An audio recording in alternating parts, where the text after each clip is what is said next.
YouTubers? Well, got another video review for you. So as you can see, this here is my second homemade portable power station that I built. And if you're interested in seeing the full build on this video, make sure you like, subscribe, and hit that notification bell so when I upload that video, you guys are the first to see it.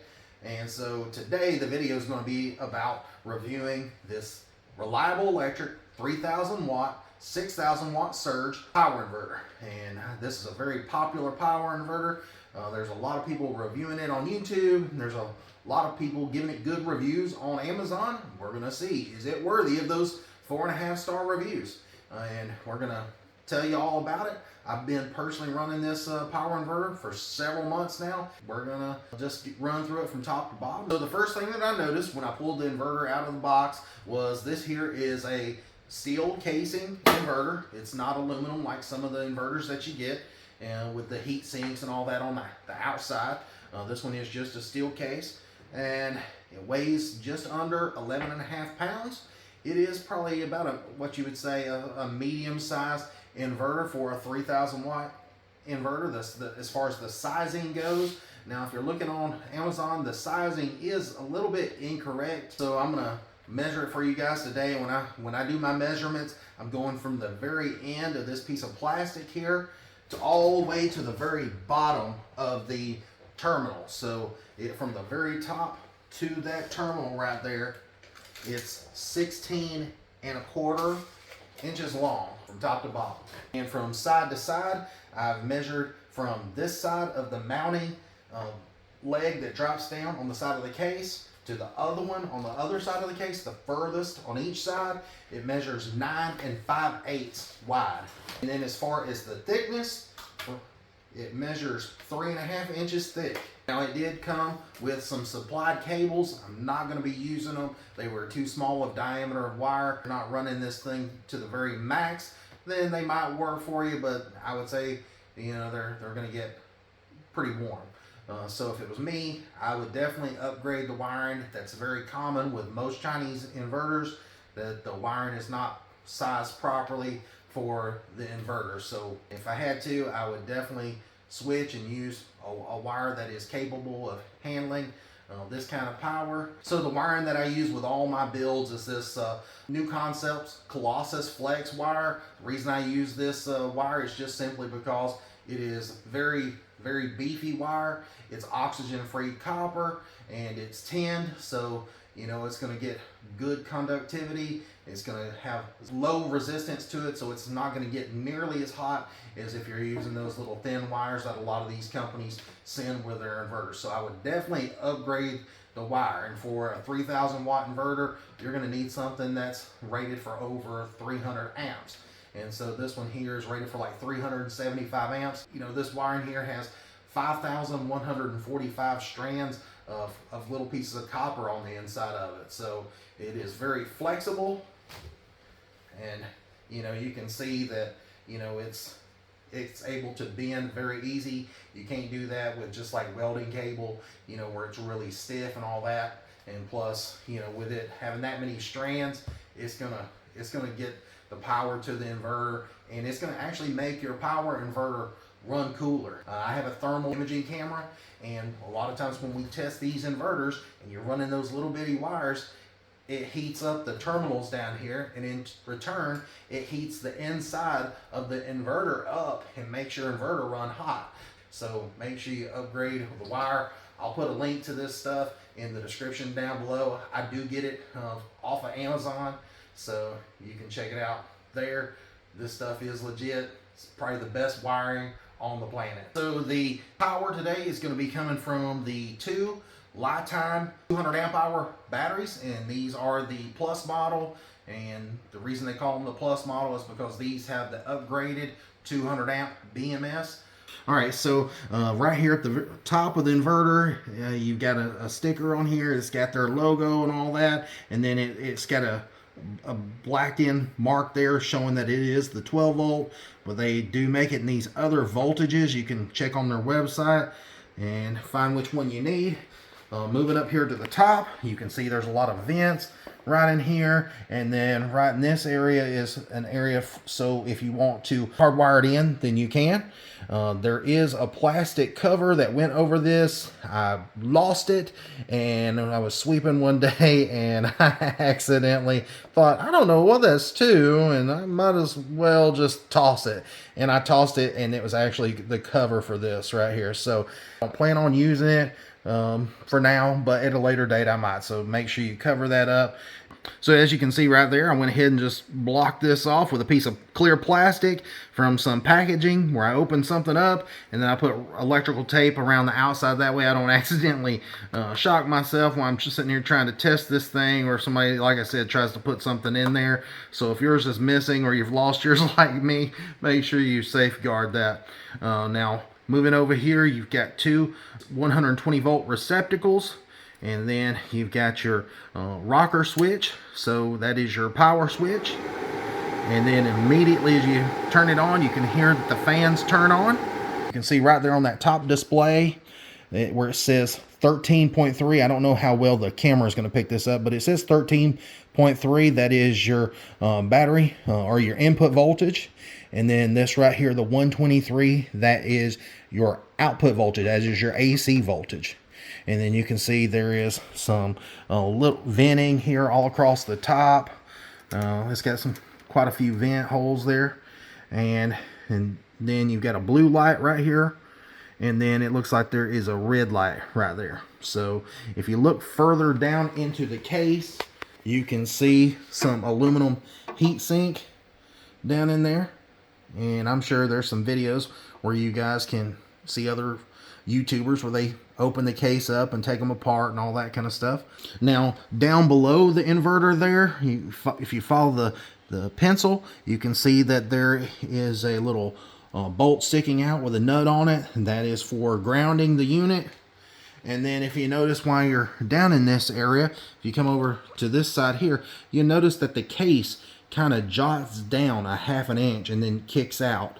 I really like that feature. I don't understand why most power inverters don't do that. That just gives you an actual ½ inch of air clearance up underneath right there. And so I think that's pretty neat. And then I took a plastic spacer and stuck in there and raised it up another 3/4 of an inch, and to give it more airflow so that, you know, is not trapping that heat back behind that unit. So on this end of the inverter, you can see right here, there's 2 cooling fans on each side, and these are full speed. These are not variable fans, so this inverter is quite loud. I can hear it.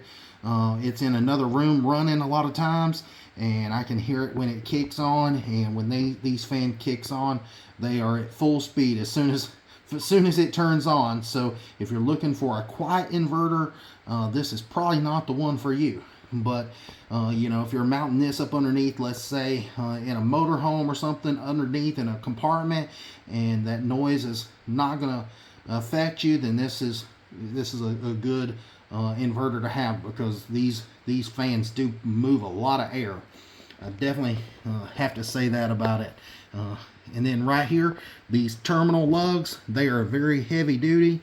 I have not had any problems and haven't really seen them flex or anything when I tighten the lugs down. So I've been impressed with that. All right, so you can see here when I turn the button on that it has the soft start feature, and you'll see right here it takes it a second for the voltage to climb up. And you can see right there that it's 123 volt. I told you guys we would be doing some testing, and I have my cell phone hooked to a smart shunt. This is from a company called TBD Smart Shunt, and I gotta say I'm very impressed with this shunt. I bought Victron shunts in the past and hated spending that $130. I found one that is just as good. It's pretty much a copy of the Victron Smart Shunt. But that's what I've got my phone hooked to today, and I just wanted to show you right here on the inverter. It says the input voltage is at 13.3. Here on the shunt, it reads the same. It's at 13.3. The state of charge for the batteries is at 63%. And it says right now that with just the inverter turned on, that it's using 25.5 watts of idle power, and you can see it right there. All right, so I just wanted to point out this is the shunt that I'm using. It's the TBD Smart Shunt. If it looks familiar to you, it's just because it's a copy of the Victron Smart Shunt, but it's like 75 bucks on Amazon. I'll link it down below in the description. I promise you guys, this thing is amazing. The Bluetooth capability on this shunt is tremendous advancement above the Victron. Literally, I can't get 10 feet with the Bluetooth on the Victron Smart Shunt. With this thing here, I can get over 30 feet. So it's pretty amazing, and it's just as accurate. In fact, I think that they completely copied Victron, but hey, I like it because the Victron Smart Shunt's like 130 bucks, and this is 75 bucks. So again, I'll put it in the description if you guys are interested. Back to the inverter. All right, so next I'm going to test the sine wave with no load. And as you can see, I made this little jumper box here. It's just a power strip cord going into an outlet box, and then I drilled a hole in the side on both sides where I could alligator clip it on this side, and then I could probe it on the other side, and that way I can safely check the sine wave. Okay. You can see right there on the oscilloscope that the sine wave is absolutely perfect. And you can see right here, I don't know if you guys can read that or not, but it says it's at 59 hertz. So that's acceptable. And then also we can check it right here by plugging in this watt meter. And let's see, it says right now that our voltage is at 123 volts, and it's at 60 hertz. So there's going to be a little bit of variation between this and that, but you know, between 59 and 60 hertz, that's perfect. And you know, your voltage is right there where it needs to be as well. So next we're going to test the sine wave, but we're going to put a 1500 watt load on it. So I'm going to go ahead and turn this heater on. You can see I'm not trying to pull anything funny. This is the cable going right here to this 1500 watt space heater. You can check the wattage here in just a second.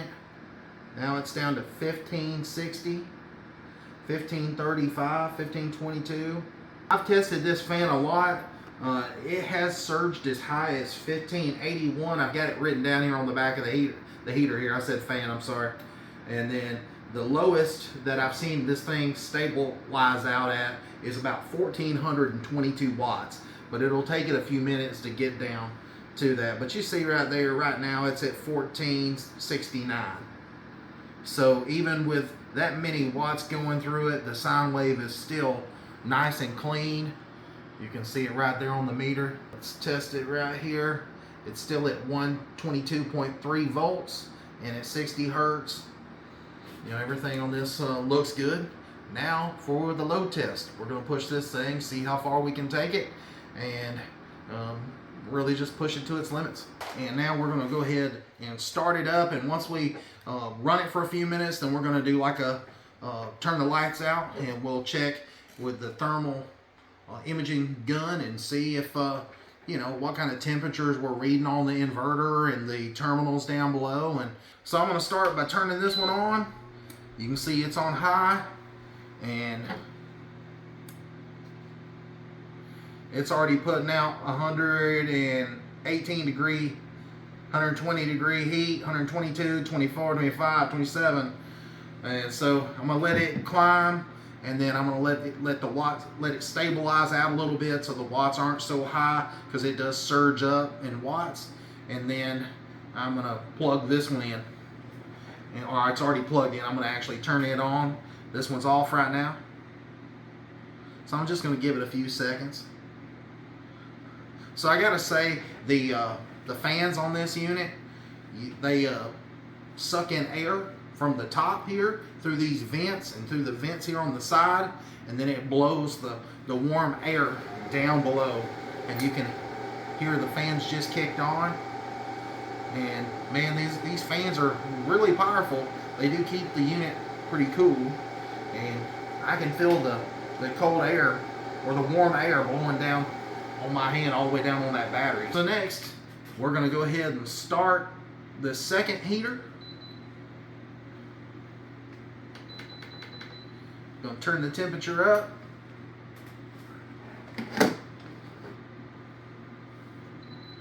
Now it's on high. So now I've got both 1500 watt heaters going at the same time. We'll see if this thing will run it.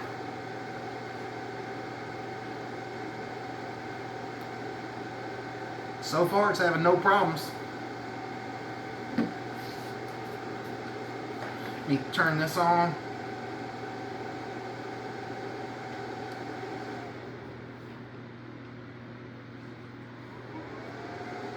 Just let the camera roll. I mean, I'm not trying to cut this out. You know, I just want people to see that it's still running with two 1500 watt heaters going on this 3000 watt inverter. All right, so we just cut the lights out, and I've got the thermal camera right here.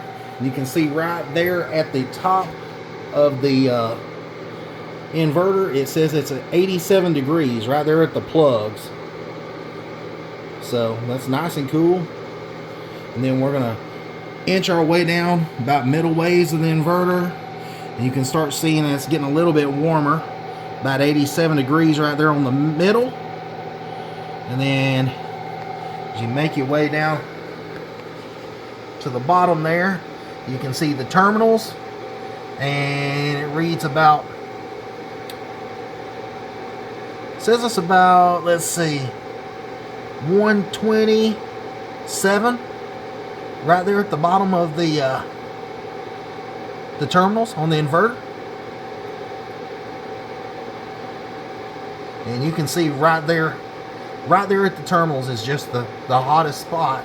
You can see that it's showing up that red color, but down below where the wiring is, there's no heat buildup in it. So anyways, alright, so I went ahead and kept the heaters going. They've been running for several minutes now, probably 3-4 minutes, and I'm going to go ahead and show you. Getting about 20 degrees right there, about 160, 180, just really depends. 190, 203, 212. It's hot in here. So anyways, we're gonna wrap this up. I'm gonna go ahead and cut these. I mean, you see that this thing can easily run two 1500 watt space heaters without shutting down, and I think I've proved that it's capable. Don't see anything really getting that hot.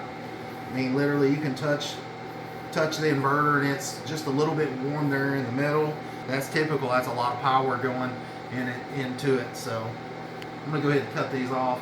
All right, so I'm on the Amazon and I'm on the listing for the reliable inverter, and you can see right there in the specifications it says for the cooling fan will run when the temp reaches 50 degrees, but in Fahrenheit that's 122 degrees.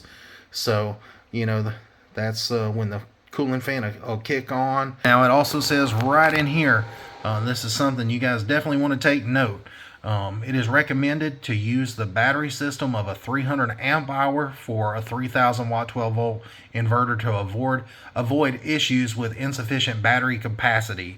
So you know, a lot of these guys will be doing testing on YouTube and they won't have the enough battery to be able to run that large of an inverter.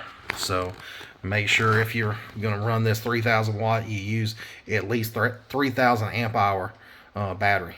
Now they claim that this one has over temperature protection, over voltage protection, over load protection, and a 1-year warranty, all on a sesame seed bun. So it comes with a lot of cool features. Alright, so I'm going to go ahead and wrap this video up. I appreciate you guys watching to the very end. I know this was long and drawn out, but you know, there's a lot of testing that went on here tonight.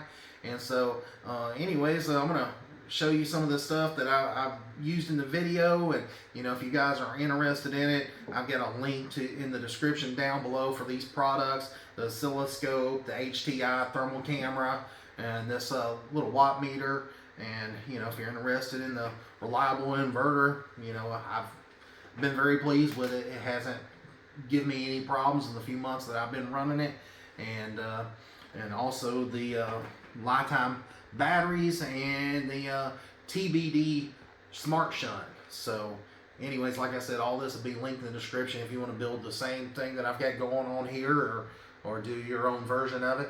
But anyways, I appreciate you watching, and make sure you like and subscribe to my channel. Make sure you hit that notification bell. And anyways, I'm gonna wrap this video up. It got too hot in here, and had these 2 heaters going, got all these lights going, and man, I couldn't even think straight while I go. My girlfriend behind the camera there just busted out laughing at me. And so I'm super tired. I'm ready to go to bed. Yesterday I was tired. I was in here doing something, and we were talking about ice cream, and I said, you know, the new Reese's penises. I meant to say Reese's Pieces. I don't know why I said Reese's penises, but anyways, when I get tired, I'm a nut. So I'm gonna definitely wrap this video up. It's been a real hoot hanging out with you guys, but anyways, talk to you guys later. See you on the next one.